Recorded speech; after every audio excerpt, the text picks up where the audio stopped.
Hey everyone, welcome back to another episode of Haunted Gaming. This week we return back with another much requested gaming creepypasta about Nintendogs, called Noodles. The story begins with a player telling us how they got the game Nintendogs, Lab and Friends years ago. The player got the Red Cavalier KC Spaniel when they first started the file and named the dog Noodles.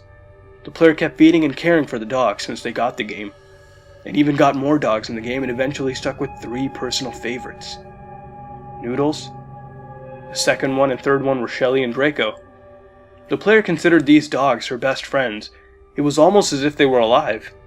The player eventually growing out of Nintendogs and started to play different games. The player began to use the computer more often and even watch more TV, and soon Nintendogs was replaced with other things. Years later, the player eventually looked through her games again to sell for money, not because she needed it, but because her parents did. Eventually, among the games, she found Nintendogs. The player had some free time, so she grabbed her DSi and started the game up. The DSi startup screen for the game just showed a red screen, but the player thought it was just a minor error, and went on to actually load up the game. The game started, and on the top screen the Nintendo logo appeared, but on the bottom screen there was nothing. Finally, instead of the normal bark sound, it was just silent. The player was shocked to see that on the Happy Beach there was just sand covered with bones and internal organs of other dogs. The sky was blood red, and there were more bones and severed body parts in the ocean, making it a red color as well.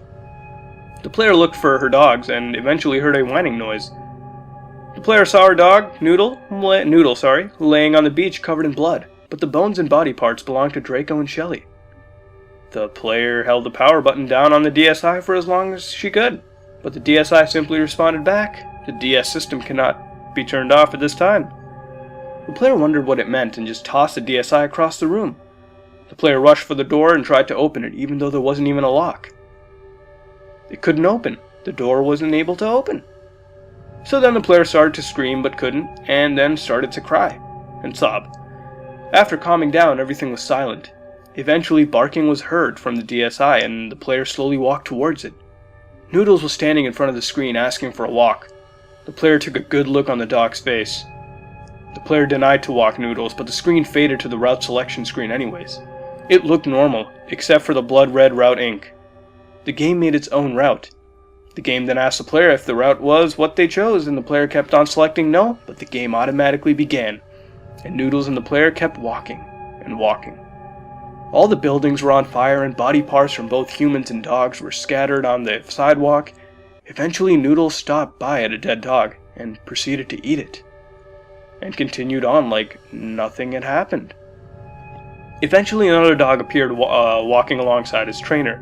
The dog was just a skeleton, and the owner had some stern words to say to the player. The trainer said, "Your dogs are dead, Lydia. Everyone's dogs are dead. It's all your fault." Noodles was just gnawing at the other dog. The player and Noodles walked away, and eventually Noodles found something and gave it to the player. Noodles gave a dog skull to the player, and then Noodles said it waited 3 years for the player to come back.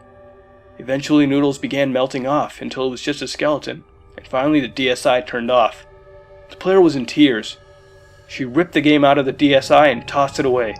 Suddenly the door opened slightly and the player darted out of the room, never wanting to play Nintendogs again. Alright, that was pretty unsettling. I for one have never ever played Nintendogs before, so all I really know about this game is it's just a virtual pet simulator. Kinda like a Tamagotchi. As far as what I have to say, there are some cliches in this creepypasta which I can't overlook since there aren't too many to ruin the overall experience. The good things about this is the imagery and detail. They're actually done quite well. I mean, you can see what goes on in vivid detail when you think about it. Another thing I liked about it was the realism. Nothing out of the ordinary ever happened, and every single phenomenon about this game was realistic, meaning that it could have happened. For example, the barking sounds from the DS and the DS system menu notifications and errors. I'm glad the author hadn't resorted to the simple explanation of this being a hacked game, and I like the idea of all this happening to the game over time, due to years of inactivity.